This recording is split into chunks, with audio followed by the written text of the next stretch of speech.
My fiance cheated on me with my father. I am 27 male. My fiance 26 female, call her L. My father 52 male, call him B. And my mother 50 female, call her R. Like many who have had something like this happen, I never thought something like this would happen to me. But here we are. I've never used Reddit, but I've seen stories from here on TikTok, so I thought I'd give this a shot for any advice you all could give me. From listening to some other stories, you all like backstory. I'll try and be as clear and precise as I can, but it's only been a week, so if I start to lose it during the telling of this, I'm sorry. Elle and I met in her freshman year of college. We were both dorms in the same building where we eventually met. We later found out we lived 2 towns away from each other, so whenever we went home, I let her drive with me. It was only added like 20 minutes, so it was no big deal. After multiple trips and hanging out at school, we started to date. I have a close-knit family, as did she, so we told our families right away. I had met hers plenty of times when dropping her off, but it was nothing more than an introduction and exchanging pleasantries. Both of our families accepted each other with open arms, and our relationship grew. I was a year ahead of her, so when I graduated, I went home where I was offered a good job with great pay. I visited her at school whenever I got the chance, and whenever she came home, we would make time for each other. After she graduated, she moved in with me as both of our jobs were in the city near where we grew up. Like me, she was offered a position at the company she works at now with great pay. After living together for about 3 years, I proposed, and we have been planning our wedding since. Now, onto the part you are all reading for. Looking back, there were plenty of things I overlooked that I just wrote off, thinking my father was just trying to welcome my ex into our family. Things like my father calling her all the time, and if I was around, they would just tell me they were talking about the upcoming family party or something along those lines. One time, Elle was in the shower, and her phone rang. I saw it was my dad, so I answered when he realized it was me. He sounded both upset and surprised that I picked up. I then asked what was up. He responded that he wanted to talk to Elle about my mother's birthday that was in a week, and after a minute, we ended the call. Even typing this out now, I feel like an idiot for not seeing it sooner. On the day I found out, it was like any other day Elle had Thursdays off, so she made breakfast for both of us. When I set out for work, she kissed me and told me to have a great day. During my drive to work, I realized I had forgotten some paperwork I would need for a meeting I had at 3 p.m. I shrugged it off and told myself I would just go home at lunch to get it. Elle texted me throughout the day talking about all the casual stuff a couple talks about, like, what do you want for dinner? I did the laundry. Do you want me to hang it up for you? Blah, blah, blah. I didn't think it necessary to text her. I was coming home for lunch, so when it came around, I just left work and went home. When I got home, I noticed a car that looked like my father's in our parking lot, but I didn't think anything of it and just parked and went into our building. When I opened the door, I was met with a scene out of a movie where a man comes home early and catches his spouse cheating, such a cliche. There was a trail of clothes, both his and hers, leading to my bedroom, and the sound of faint moans echoed through my apartment. I stood at the door in utter shock. My brain was a mix of rage, sadness, and disgust. But if you were a fly on my wall, you would see what looked like a statue I just couldn't move. When I finally snapped to, not knowing how much time had passed, I took out my phone to record, picked up all the clothes that were on the floor, and threw them into the hall of the building. After I filmed the walk to my bedroom, the door was open. I stood in the doorway filming for about a minute, then flipped on the lights. They both jumped at the sudden light and looked at me, and to my utter shock, it was my father in the bed with her. After the initial stun, my father noticed I was recording and started to panic, trying to find anything to cover himself and telling me to stop recording. He found a towel and wrapped it around himself and started to walk toward me. I told him, "If you don't want to get hurt, stop coming to me." He either didn't care or didn't hear me and reached for my phone. I hit him square on the jaw. His head bounced off the door and slumped to the ground. Elle shrieked. I aimed the camera at Elle and said, "Concerned about your AP? But nothing to say to your fiancé?" My father woke up after about a minute nap, and I told him I just needed to come pick something up for work, so I'm heading back now. If either of you pieces of manure are here when I get back, I'll send this video to everyone you know. I ended the video by looking at my dad, who was still coming, and said, "You're dead to me, you're no longer my father, but you might want to go home and talk to Mom, because I'll be talking to her very soon." I sat in my car for a while until one of the bosses at work called to ask where I was. I told her I was on my way back right now. When I got to her office to hand her the paperwork, I must have looked awful because she started asking what was wrong with me. I told her it was nothing and I'd be okay. I could see her scanning me up and down, and she noticed some blood on my collar and stood up, rushed to me and said, "You're bleeding." I looked down and said it was my father's. She looked confused, so I pulled out my phone and showed her the video. She watched it in its entirety. She was introduced to Elle a few times, but never to my father. She sat there silent for a moment until it finally clicked that my fiancé was cheating on me. But not only was she cheating, it was with my father. She asked if there was anything she could do, suggesting I take some time off. But I told her I couldn't go back there right now, that I just need a minute and I'd be fine for the meeting, and I have another shirt in my office. The meeting went over fine. I put on a smile for everyone, like nothing had happened. My boss came up to me after the meeting and asked how I could do that, but I just said I didn't know and went to my office. I then came home and I was alone for the first time in a very long time. Thank you for reading. I'm sorry I carried on so much, but it was therapeutic getting everything down. I just don't know what to do. I need to get the hell out of this apartment. I just can't live here anymore, and there's no possible way I'm sleeping in that bed. I know not only do I have to go get checked out for STDs, but I think I broke something in my hand. Update. Wow, hello everyone. I didn't expect to come back to Reddit and have this much support. I didn't plan to update at all. I just wanted to put what had happened out there and hopefully get some advice. After I wrote down all that happened, I closed my computer and kind of fell into a depression after I posted. It hit me like a train. To the ones who think it's fake, I wish I was this creative I'd write books instead of working a 9 to 5. I'll try to reply more on this post I just logged back on, and it was honestly too much to try and reply to every comment. Just know I read through most of them, and I truly appreciate everyone's inputs, both negative and positive. So, the day after I posted, I tried to get in contact with my mother, but none of my calls were connecting. I wanted to see if she would get lunch with me, and I'd tell her everything. After about a dozen tries, I decided to get into my car and go to my mother's house. She needed to know what happened as soon as possible, even if talking about was going to make it hurt all over again. During the drive, I thought about what I would say and how I would say it. That made me start to panic. I had to pull over twice to throw up. It's not every day you have to tell your mom that her husband is screwing your fiancé. I pulled into the driveway and sat in my car for a moment to calm down and gather my thoughts. I was in my car for a few minutes when my mother threw her front door open, so I stepped out of my car. She started cursing at me, saying how dare I come to her home after I hit my father for trying to break up a fight between Elle and me. She called me every name in the book and called me an abuser. She told me I needed to leave since Elle wasn't ready to forgive me yet, and that if she's smart, she hopefully never will.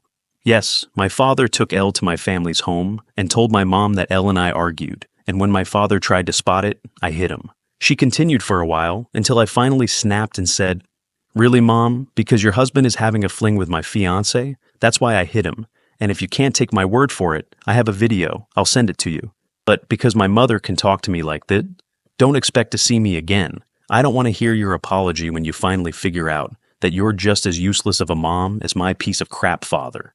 Her face dropped. She looked like what I must have looked like when I first walked into my apartment and caught them. I pulled out my phone and sent her the video. My mom took hers out and turned it on. She pulled up the video and watched up until the part where I turned on the light. She then put her phone down. She looked up at me, but I turned and went into my car. I backed out of her driveway. I looked at her before I took off, and she was in tears. My heart felt for her, but too much was said during that fight for me to pull back in and forgive her. When I got home, I started clearing everything out of my apartment that had to do with Elle or my family. I boxed all of Elle's things up and put them next to the front door. Legally, this has been her place of residence, so I can't technically kick her out. Her name isn't on the lease. Also, she's the type of person who shies away from conflict, and if she returns other than to pick her things up, there will be plenty of conflict. Anything that had to do with my parents, I boxed up and put into storage. Like I said in my first post, we were a very close family, but I've never had a problem cutting toxic people out of my life. I texted Elle's parents and told them to call off the engagement and told them she'd been cheating on me. I thanked them for everything they've done for me. Our relationship was still building, but they were kind and supportive of me, so this just added more hurt to the mix. I finished by asking if they would come pick up all of her belongings. I haven't gotten a response from them yet, but I'm hoping they come grab her things, so Elle doesn't have a reason to come back here. Update 2. Hey everyone, I'm sorry I haven't updated in a while. I wish I could say I'm doing great, but that would be a lie. Everything hits me in waves. I go from just being numb to boiling with rage. I haven't had a happy moment since I found out. Other than a few friends, I don't have anyone I really like, especially since my family turned out to be crap. Quite a few things happened since I posted last. It's been about a month. So this update will tell all that's been going on. After my last post, I decided to get the ball rolling on everything that needed to be done, like getting tested, finding a therapist, moving, and of course, buying a new bed. I started by calling my doctor's office telling them I needed to get tested and to refer me to a therapist. I had my first appointment with a therapist 2 weeks ago, and we decided to continue once a week. I also got tested last week, but it'll be another week or so until I get the results, cross your fingers for me. I got in touch with a real estate agent friend of mine, and he sent me a ton of listings, and I decided on a refurbished cabin on the outskirts of my city. I finished moving 2 days ago. When I finished moving, I called Elle's parents. When they picked up, I told them I moved out, and Elle has still yet to pick up her things, and that the landlord will start showing the apartment in a few days. So, someone better picks her things up before the landlord throws it out. That must have lit a fire under them, because the next day my former landlord texted me, thanking me for getting the apartment emptied. No one knows where I live now, other than the friend who set me up with this place, so I know Elle or my parents won't be dropping by. The only thing that sucks about this place is I traded a 10-minute walk to work for a 45-minute drive. My phone has been blowing up with texts and calls from Elle, both my parents and some of my friends, but I have no interest in talking to anyone other than my therapist. At work, I've been a ghost. I go and get my work done, and leave. On the rare occasion I have to talk to someone, I put on my fake smile and pretend everything is okay. My boss from my previous post has been trying to check in on me more, but I don't tell her anything either. I just tell her I appreciate it, but I'll be okay. Truth is, I don't know if I'll be okay. I get that time heals and all, but I feel like that's only relevant when you're dealing with one issue, not when you lose who you thought were the 3 closest people in your life all at once. A huge part of me died, and there's no chance of resuscitating it. The meetings with my therapist are going well. I suppose I've never done therapy before, so I have no reference on what good therapy is. We do get along all right, and she seems genuine in wanting to help. The first session was us getting to know each other and delving into what brings me to her. Nothing in depth, but me just telling her what happened in my own words. In the second session, we went a bit deeper. She asked me about the relationship I had with my parents, I told her. Up until now, it was great. We talked often and always communicated well when something was wrong. And that I grew up in a great home, but that all means nothing now. She asked why I cut my mother out of my life. I told her she said things to me I wouldn't say to someone I despised, then told her there's no way she can come back from that. At the end of our last session, I gave her the link to my page here so she could read more about how I feel and what's going on in my head. I feel like it's easier to type things out than it is to speak it. So, if you're reading this, hi doc. For now, I'm still miserable. I thought I'd be okay by now, not necessarily happy, but okay. I know some of it is my fault for not communicating with my friends, but when I think about responding to them, it just seems so exhausting. I know they'll want to get together or come to my new place, but I just don't have the energy to be around them. Until I do, I'll work, go to my appointments, and sit on my back deck sipping on some bottom shelf whiskey and trying to enjoy this beautiful view. I haven't hunted since high school, so maybe I'll take that up again now that I can hunt from my back porch. Thank you all for reading this far. Update 3. This is an 8-month later update. Hey everyone, sorry I've been MIA for a while now. I'm writing this update to let you all know I'm alive and to give you the lowdown of what's been happening recently. First, I want to apologize to those who've worried about me for the past few months. After my last post, I was nowhere near okay, so I pulled back from everything and secluded myself to heal and cope with what is now my life. I want you to know every comment and message didn't fall on deaf ears. I took all of your positive feedback and advice and worked through my problems. So, to the people who have supported me through this, truly thank you. I can't stress it enough. When I was at the lowest I've ever been, it was internet strangers who were there for me. So, again, thank you all. In my last post, I was doing things like getting tested for STDs and trying to restart my life. I'm happy to inform you all that I am clean and couldn't be more relieved. I am fully moved into my new place. When I told you all about my new place, I told you it was a refurbished cabin. Well, I might have been a little generous. It was refurbished almost 25 to 30 years ago, so it was a bit dated. Well, with all my newfound free time, I decided to refurbish it. And all that's left to do is paint the guest room I turned into an office. The only thing I didn't do myself was the electricity and plumbing, because I have no clue how to do it, and have zero interest in being shocked or putting my hand in a poop-covered pipe. Doing all the work has been incredibly stress-releasing and has helped me clear my head. I still see my therapist once a week. To all those who suggested it, you probably saved my life, so thank you. Being able to vent, get my frustrations out, and get the advice I need has been better than anything in my life, past or present.